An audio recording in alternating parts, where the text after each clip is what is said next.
Em nome do Pai, do Filho e do Espírito Santo. Amém. Ave Maria, cheia de graça, o Senhor é convosco, bendita sois vós entre as mulheres, bendito é o fruto do vosso ventre, Jesus. Santa Maria, Mãe de Deus, rogai por nós, pecadores, agora e na hora de nossa morte. Amém. Santo anjo do Senhor, meu zeloso guardador, já que a ti me confio, a piedade divina sempre me rege, me guarda, me governa, me ilumina. Amém.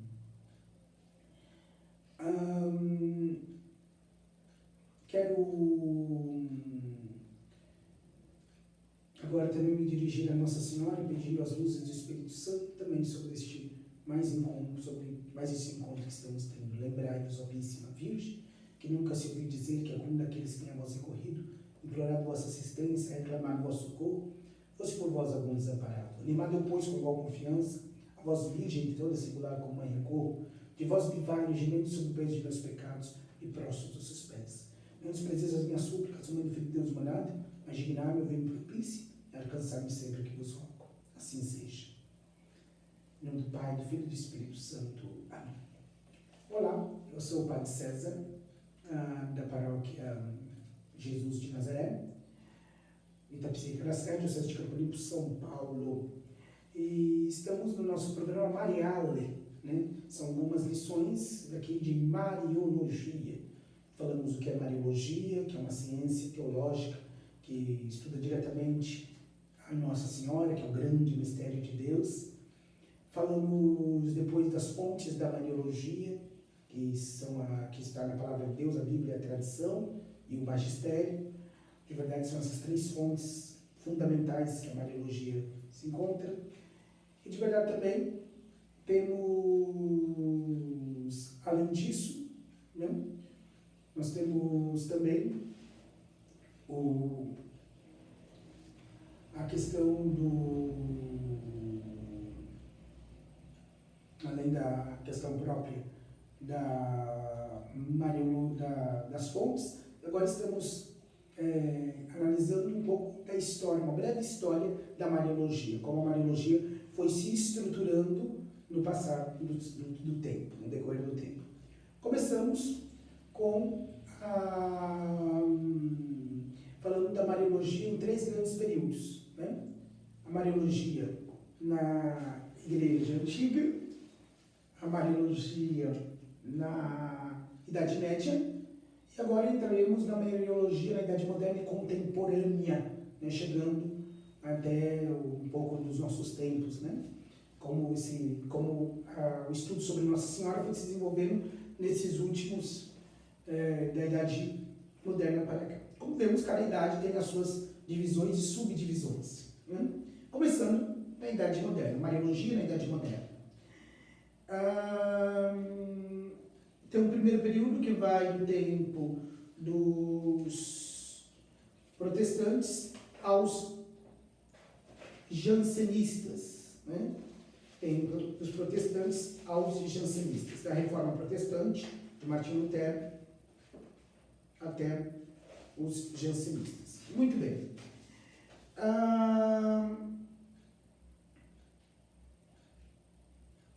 Na verdade, nós temos, no período da Reforma Protestante, no século XVI, vários ataques à pessoa de Nossa Senhora. Nós vamos ver também, quando falamos um pouco da Mariologia e numa linha mais ecumênica, por assim dizer, que, de verdade, nós temos dentro dos protestantes, como eles são muito divididos, né, são diversos grupos evangélicos, né, diversas denominações, então, cada uma tem um modo de vir. Por exemplo, o próprio Lutero, ele tinha uma certa devoção, um certo apreço à Nossa Senhora, né? Mas queria, de algum modo, purificar o que ele achava exagerado nas devoções marianas. Deixar uma devoção mais límpida, mais reta, né? Mais dirigida ao seu ponto, né? Então, por isso, nós temos aí, né, o Martinho Lutero, né, colocando claramente a questão exatamente, né? A questão exatamente de Nossa Senhora, ele assume que Nossa Senhora é mãe de Deus, chama de Nossa Senhora Virgem, né? Fala de algumas dignidades da mãe de Deus, mas depois também serão os sucessores deles, como Calvino, Zwinglio, que de verdade vão cada vez menos, né, ser devotos de Nossa Senhora, vão esfriar esse contato com Nossa Senhora. Não é à toa que algumas denominações evangélicas, Nossa Senhora é tida por apenas uma mulher, né, que simplesmente serviu de barriga de aluguel para Deus colocar lá o filho dele, depois não vale mais nada, né? O que a gente escuta ainda de alguns, né? Que Nossa Senhora foi uma criatura qualquer, ou no mundo, né? Uma serva de Deus que está morta, né? Um dia vai ressuscitar quando tocar a última trombeta, né? Isso foi cada vez mais piorando, né? Porque a Reforma Protestante deu início a um movimento que de verdade foi se alargando, no sentido que houve várias divisões, vários modos de pensar, porque a própria da estrutura do protestantismo, a questão de não ter o magistério como a igreja tem, né? Lutero renunciou à tradição, ele falou só a escritura, e a Reforma Protestante ainda foi levando cada vez mais uma certa ojeriza, um grande afastamento da tradição da igreja e do magistério da igreja, né? Por quê? Porque, segundo os protestantes, está a Bíblia e cada fiel tem graça do Espírito Santo para interpretar a Bíblia do jeito que Deus orienta que se interprete. Uma interpretação individual, uma interpretação individualista, né, da Sagrada Escritura. Isso traz grandes problemas na teologia, no que a gente entende da doutrina católica, e também traz grandes problemas também para a questão da Mariologia, como vamos ver, né? É importante dizer que preparou o caminho de Lutero o célebre Erasmo de Roterdã, né? Que apesar de se dizer da Igreja Católica, né, ele aos poucos vai fazendo oposição à Mariologia tradicional. Acusando, Erasmo de Roterdã, ele vai acusando que a Mariologia, como a entendemos, é na verdade um exagero de devoções, de devocionismos, né, que não precisava nem de longe ser o que realmente é. Muito bem. E por isso, ele fala que a única Mariologia que deveria ser aceita é a Mariologia escriturística. Só o que está na Bíblia sobre Nossa Senhora. Nada de padre da igreja, nada de doutor da igreja, nada de tradição, nada de escritos dos padres. Deveria se purificar e ficar com uma Mariologia escriturística. É um pouco também de algumas linhas modernas, umas linhas contemporâneas de Mariologia, né? Vamos ver só o que está na Bíblia, né? O que de verdade esvazia, até porque no sentido católico, para nós a revelação de Deus, como a gente já disse nas fontes da Mariologia, não está só na Bíblia, está também na tradição. Na verdade está na Constituição do Concílio Vaticano II, Dei Verbum, sobre a revelação divina, e o Catecismo da Igreja usa as mesmas expressões da Dei Verbum, falando exatamente que a Bíblia e a tradição são essas fontes de revelação, não só a Bíblia, né? Então, o que a Igreja afirma sobre a Santíssima Virgem Maria tira tanto da Bíblia quanto da tradição, né? Mas Erasmo de Roterdã já começou ali a negar a tradição para ficar só com o que para falar tão somente de Nossa Senhora com aquilo que a Escritura traz, né? Em fontes muito diretas, né? Em passagens explícitas, diretas, que se fala de Nossa Senhora, né? E daí, então, Erasmo, ele inaugura uma teologia de método, né, de ironia, né, de rir um pouco, né, de tirar sarro, como a gente diz, dos devotos de Maria Santíssima, né, de dizer que eles são beatos, e assim, aos poucos, ir diminuindo esse sentimento religioso, esse sentimento sobre a Virgem Maria, né. Depois, então, surge Lutero. Lutero era padre agostiniano, né? Tinha altas dúvidas sobre a questão da Eucaristia, da presença real de Jesus na Eucaristia, e sempre em crises, né? Crises de fé. Lutero foi, aos poucos, criando uma outra religião, né? Cristã, né? Com o sentido do cristianismo, mas sem todo o aparato que, de fato, a igreja trazia da tradição, da vida dos santos, né, dos concílios, né? Ele era uma religião, como ele imaginava, perfeitamente, não somente bíblica, só a Bíblia, né? E daí por diante ele foi negando aquilo que ele não via de claro na Escritura. Então aí foram negados os sacramentos, quase todos, né? Foi negada a própria presença real de Jesus na Eucaristia, foram negadas muitas coisas, né? Sobre a própria Virgem Maria, o primado do Papa, a autoridade do Papa. Então, várias e várias coisas, né? O próprio valor de sacrifício sacrificial da missa. Lutero, então, foi atacando os grandes dogmas da igreja, dizendo que não tinham base na Escritura, não? Na Sagrada Escritura, na Bíblia. Então, aí nós vamos vendo de verdade, né? Como Lutero vai negando passo a passo o dogma católico, né? Aí, apesar de ter sido advertido várias vezes, Lutero vai criando uma revolução contra a Igreja Católica e termina rompendo com a Igreja Católica, né? Ele afixa, né, suas teses, né, em uma igreja e daí por diante, né, haverá a bula de excomunhão do Papa Leão X e aí então estará oficialmente declarado que Lutero fundou uma nova religião, né, um novo jeito de cristianismo, né, que não era mais o católico, né?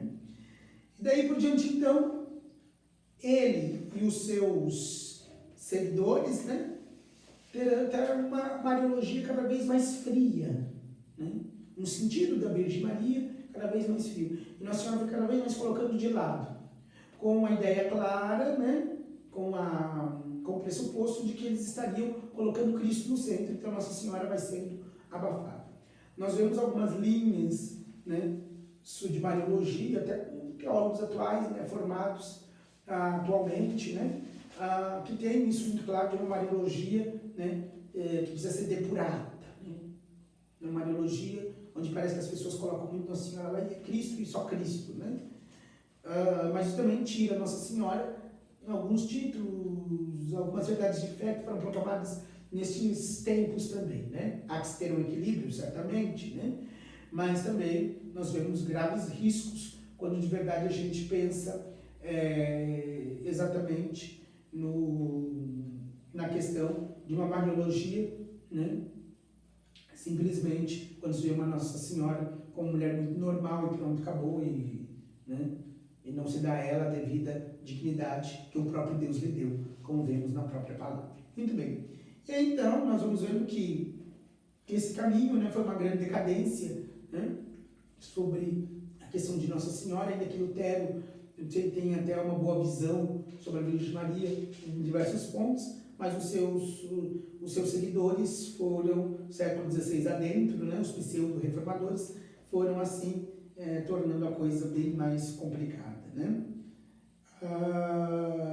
Por exemplo, Calvino, Zwinglio, Brenzio, Bullinger, né, são reformadores que foram mais adiante, né, negando essas doutrinas. A verdade é que, diante da assim chamada reforma protestante, foi surgindo na igreja uma nova reforma, a reforma católica, né? Porque, de fato, a igreja precisava de uma reforma, né? Já gritava, de algum modo, São Francisco de Assis, São Domingos, eles viviam uma vida já de piedade, de pobreza, né? De aumento de valores evangélicos, já no século XIII, mostrando o quanto que havia um clero realmente corrompido, havia realmente pessoas que já não viviam o evangelho como se deveria. Tudo isso é puríssima verdade, né? A igreja precisava de reforma, né? Mas, diante dos ataques do protestantismo do século XVI, a igreja foi elaborando a sua contra-reforma, ou, por assim dizer, a verdadeira reforma, a reforma católica. Então, aí nesse tempo surge, por exemplo, o Concílio de Trento, né, que explana melhor a doutrina católica, apresenta melhor o que a igreja realmente pensa, né? E a partir do Concílio de Trento surge, então, um movimento, principalmente catequético, né? um movimento catequético de ensino de doutrina às pessoas. Muitas pessoas também partiram para o protestantismo, porque, como também não é diferente nos tempos de hoje, né, com as devidas, guardadas as devidas proporções, né, como se diz em latim, né, mutatis mutandi, né, guardadas as devidas proporções, dá para comparar também um pouco hoje, onde de fato nós como católicos não chegamos na evangelização, né, chegam os evangélicos, que às vezes são mais próximos, né, daquilo que o Papa Francisco diz atualmente, né, a proximidade da igreja, a igreja que se faz próxima um pouco, não se aproximar, eles vão atrás de quem se aproxima, de quem chega perto, chega junto, conversa, né, com eles, e de verdade, assim também foi no século XVI. Muitos ganharam aos camponeses, os que a igreja de algum modo não falava daquela linguagem, não chegava daquele jeito. Até porque Lutero traduziu a Bíblia para o alemão, o que tornou o acesso fácil à Bíblia. Claro, cada um com sua interpretação, que traz vários perigos,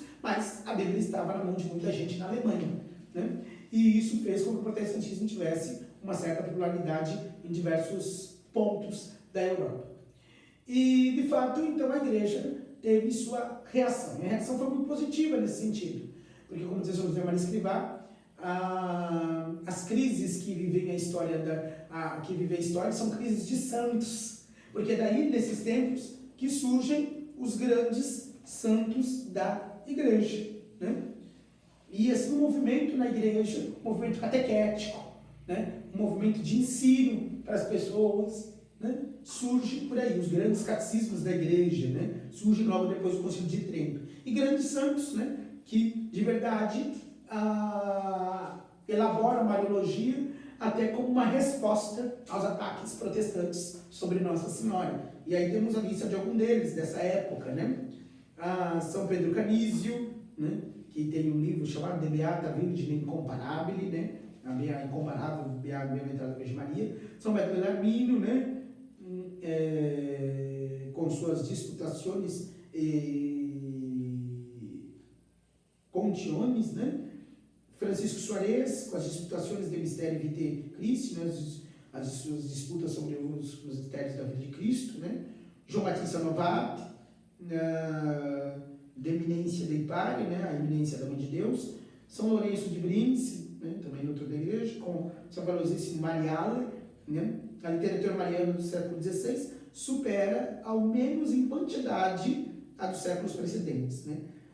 A perfeição da Mãe de Deus, sua singularidade, sua singularíssima santidade, a imunidade de toda mancha do pecado original como atual, sua mediação universal, tanto a aquisição como a distribuição de todas as graças, o culto à Virgem Maria, são postos em plena luz nesse tempo da Reforma Protestante, né?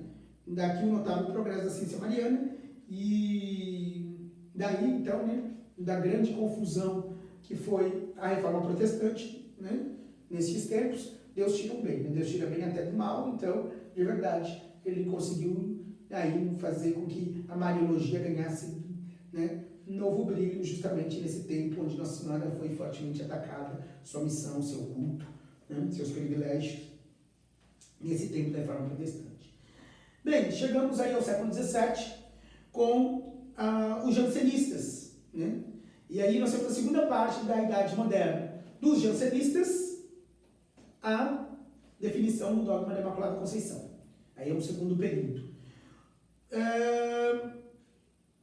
Os jansenistas, ainda que não tenham a mesma intensidade, a mesma força dos protestantes, mas causaram também algum estrago, né, nesse estudo mariológico, né? Porque os jansenistas, eles não atacam tanto o dogma católico, né, as verdades de fé da igreja, assim, principalmente referentes a Nossa Senhora. Eles atacavam exatamente o culto a Nossa Senhora. O jansenismo tem a ver, criado por Jansênio, né? Por isso leva o nome de jansenismo. Essa heresia, ela, de verdade, né?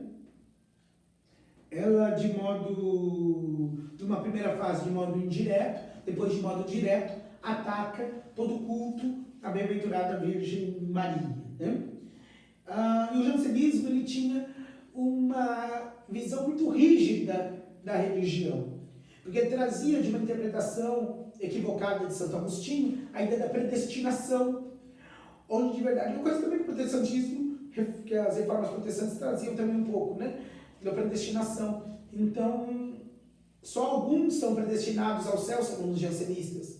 Então, por isso, esses alguns devem fazer de tudo para se manterem fiel, né, no sentido de que esses não pecam, esses têm que ser puríssimos, né, a ideia de uma pureza rígida, que depende muito mais do esforço humano do que uma graça especial de Deus, né? Então o jansenismo traz esse problema, né? Traz o problema, então, de um Deus também que é mais juiz do que exatamente um Deus que é misericordioso, um Deus que ama, né? É o Deus que pune pelos crimes, o Deus que vê as contas mínimas, a prestação de contas minimamente, né? Cada coisa que as pessoas fizeram, né? Então o jansenista tem que ser puríssimo, tem que ser integralmente puro, né? Então aqui não dá muito espaço para essa ideia de misericórdia, de perdão, né? Porque a pessoa tem que ser rígida, rigorosa na sua fé. E aí então também há um modo de enxugar a mariologia, no sentido de que todos estes cultos, todas essas coisas que se faz sobre Nossa Senhora, então devem ser, de algum modo, purificadas, devem ser colocadas de lado. Bem, e aí temos, então, algumas coisas aí, né? No primeiro período, né, o de preparação, temos os jansenistas de porte real. Depois, o período de codificação do jansenismo, seus erros contra a Virgem, na obra Monita Salutária, né? E depois, o terceiro período, né, de tais erros, em sua reforma galicana, não, uma reforma litúrgica, galicana e jansenista, né? Então temos esses três períodos. No primeiro período, né, no período inicial, né, nós temos aí alguns autores, né, Saint Cyr, Nicole, Sandin, Arnaud, né? Na verdade, não tem assim grandes, o jansenismo vai se infiltrando dentro da Igreja Católica, mas não assim grande força em relação à questão da Virgem Maria, né? Existe um esforço, né, de dizer que se está voltando para a igreja primitiva, né, e assim excluindo alguns dogmas da igreja, né? Nessa época se aprova, né, o Augustinus, né, de Jansênio, né, publicado pela primeira vez em Lovaina, em 1641, né, e aí que a gente começa aí com as ideias do jansenismo, por Jansênio, com o livro dele com o nome do santo, né, Augustinus. E daí então, né, nós vamos vendo que esses erros vão se propagando e vão se tornando mais fortes. No segundo período, né, já se começa vários erros diretamente contra a Virgem Maria, né? Então aí nós temos várias coisas falando contra a Nossa Senhora, né? Algumas obras dessa época dizem exatamente, né, que nossa religião não consiste na devoção à Santíssima Virgem Maria, mas sim que ocupa por inteiro, né, em conhecer Jesus Cristo, para adorá-lo, não tendo mais confiança que só nos méritos dele. Então, Nossa Senhora é simplesmente descartado, o que importa é Jesus Cristo, né? E de fato, né, os escritos dessa época foram colocados entre os livros proibidos, né? E de verdade, né, há acusações de que o culto que se presta a Nossa Senhora tem muita coisa de abusivo, né? Se abusa no culto à Virgem Maria, tirando de Nossa Senhora a sua dignidade, seu privilégio, sua grandeza, né? No terceiro período, nós temos então, né, a reforma litúrgica galicana e jansenista. Esta reforma litúrgica, né, jansenista, cria então um novo missal, com novas festas, com extinção de algumas outras festas, e nisso entra algumas coisas marianas, né? Esse novo missal jansenista não entra, por exemplo, a festa da visitação, a festa da anunciação é modificada, né? O próprio hino, a Nossa Senhora, Ave Maria Estela, é tirado alguns trechos, substituído por outros, que não tem muita exaltação a Nossa Senhora, né? E assim os jansenistas foram se opondo à Mariologia tradicional, que já se adequava nesses séculos. Aí nós temos alguns autores, né? Launoy, no século XVII, Baillet, Tielemout, todo o século XVII, e Luiz Antônio Muratori, né? São autores jansenistas que acusam, né, que de verdade vão contra exatamente a questão da Virgem Maria, né? E aí, então, nós vamos vendo isso se alastrar com muita força, né? E até com uma obra chamada Monita Salutária, né? De verdade, esses erros, então, vão se alastrando com mais força, né? Depois nós vamos vendo aqui, né, que esses erros são condenados pela igreja, claramente, obviamente, mas depois também nós vamos vendo que Deus faz surgir daí, né, um tempo também de uma Mariologia mais sucinta, mais forte, né, de acordo também, assim como no tempo dos protestantes houve uma reação positiva da igreja, negativa contra os escritos protestantes, mas positiva no sentido de fazer uma Mariologia mais forte, mais firme. Por outro lado, nós temos também, né, uma reação contra esse jansenismo mariológico de alguns escritores, né, brilhando aí gloriosamente no século XVIII, né, o São Luís Maria Grão de Montfort, né, que seus escritos marianos, né, como Sereno de Maria, o Tratado da Verdadeira Devoção, são justamente contra esses pontos jansenistas, né? Por isso que ele fala no Tratado dos Devotos Críticos, né, do devoto escrupuloso, é justamente dessa linha jansenista de devoção que ele está falando, né, no seu Tratado da Verdadeira Devoção, né? Depois o grande doutor da igreja, Santo Afonso Maria de Ligório, né, ele também vai contra os jansenistas, né? E ele fala contra esse jansenismo mariológico na sua obra, que é outro clássico, né? Santo Afonso Maria de Ligório tem o seu grande, célebre tratado, né? Chamado Glórias de Maria, que também é contra esse jansenismo mariológico, né? Que também se propagou rapidamente para toda a Europa. E depois ele tem outros nomes aqui de outros escritos, de outros escritores de Mariologia dessa época que lutaram contra o jansenismo, né? Luiz Abele, né, do século XVII, João Crasset, Henrique Bourdon, né, Bossuet, Bourdieu, Teófilo Reinaldo, Jorge de Rhodes, Contenson, Poirier e outros tantos, né, que foram contra a Monita Salutária, né, que era um escritor jansenista, né, e contra a devoção regulada de Muratori, né. Então esses escritos jansenistas, que atacavam diretamente Nossa Senhora, tiveram outros tantos escritos, né, que defendiam a Virgem Maria, que falavam sobre a Virgem Maria contra o jansenismo. E assim chegamos à proclamação do dogma, no final do século XIX, 1854, quando o Papa Pio IX proclama o dogma da Imaculada Conceição, né? Então aí, de algum modo, isso salva a Mariologia, né? Se torna esplendorosa e de verdade se dá o início de um século inteiro dedicado a Nossa Senhora, ao estudo, ao conhecimento da Virgem Maria, né?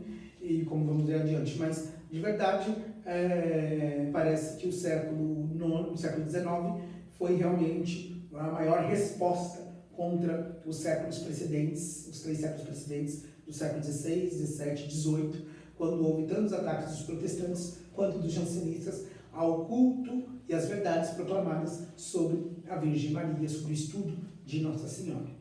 Muito bem. A gente vai ver depois que nos nossos tempos existe realmente uma Mariologia existe uma Mariologia que cada vez mais vai crescendo, né, a devoção ao culto mariano. Nós vamos falar isso quando falamos da Mariologia contemporânea, mas ao mesmo tempo nós vamos vendo que se busca ressuscitar uma Mariologia com esses traços jansenistas e protestantes, né? Na ideia de tirar todo o exagero que as pessoas mais simples têm, muitas vezes, sobre a devoção à Virgem Maria, né? Colocar uma Mariologia que seja fria, seca, como essa Mariologia dos protestantes e dos jansenistas. Nós vamos ver isso realmente de um modo muito claro, que acontece verdadeiramente nesses tempos que nós estamos vivendo também agora, né? Então, isto foi uma breve explanação da Mariologia na Idade Moderna, nos tempos modernos, a Mariologia na Idade Moderna. Vimos a Mariologia, então, já na Idade Antiga, né, na Idade Média, e agora na Idade Moderna, nesses dois grandes momentos. O primeiro momento no tempo da Reforma Protestante e o segundo momento no tempo dessa heresia jansenista. Né? Mas tudo isso, né, serviu para que a Mariologia brilhasse com mais força. Né? De fato, no tempo do jansenismo, por exemplo, onde a misericórdia de Deus ficou de algum modo ofuscada para mostrar só a justiça, o rigorismo, surge a presença de Deus, do amor misericordioso de Deus. Está aí também Santa Teresinha, que tem seus escritos sobre o amor misericordioso de Deus no século XIX, justamente contra o jansenismo, que era forte na França, ela é santa francesa, né? Como São Luís de Maria de Montfort, que também é francês.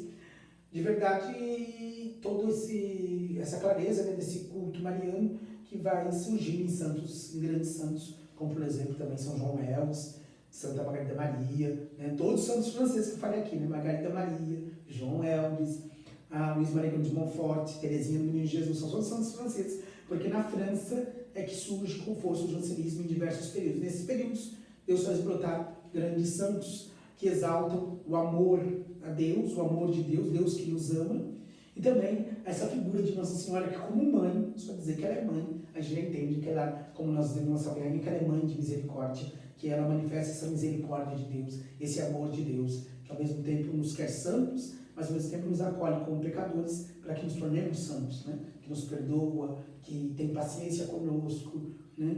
Que de verdade nos coloca no seu plano, no seu caminho de amor. Muito bem, era isso que queríamos dizer hoje sobre a Mariologia na Idade Moderna, e queremos agora, de verdade, dar essa bênção, né?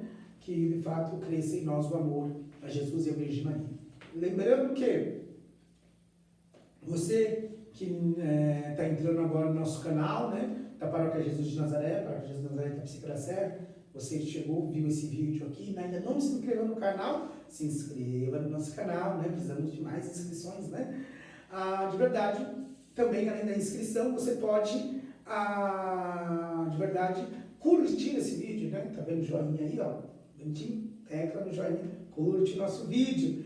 E além de curtir o vídeo, tem o sininho. Tá vendo o sininho aí, ó? Toca no sininho. Aí você ativa as notificações. E toda vez que tivermos vídeo novo, então você poderá, de verdade, participar, né? De verdade, com o vídeo, né?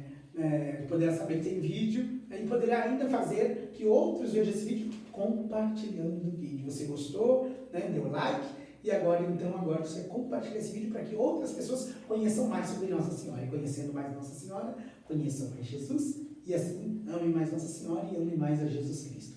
Né? Evangelizando com Nossa Senhora. Esse é o intuito desses nossos programas aqui, desse nosso programa Mariale, né? Então, de verdade, é por intercessão dela que damos esta bênção. Por intercessão do Eterno de Maria, do Senhor, do coração desse e permaneça sempre a bênção do Senhor poderoso. Pai, Filho e Espírito Santo. Amém. Salve Maria.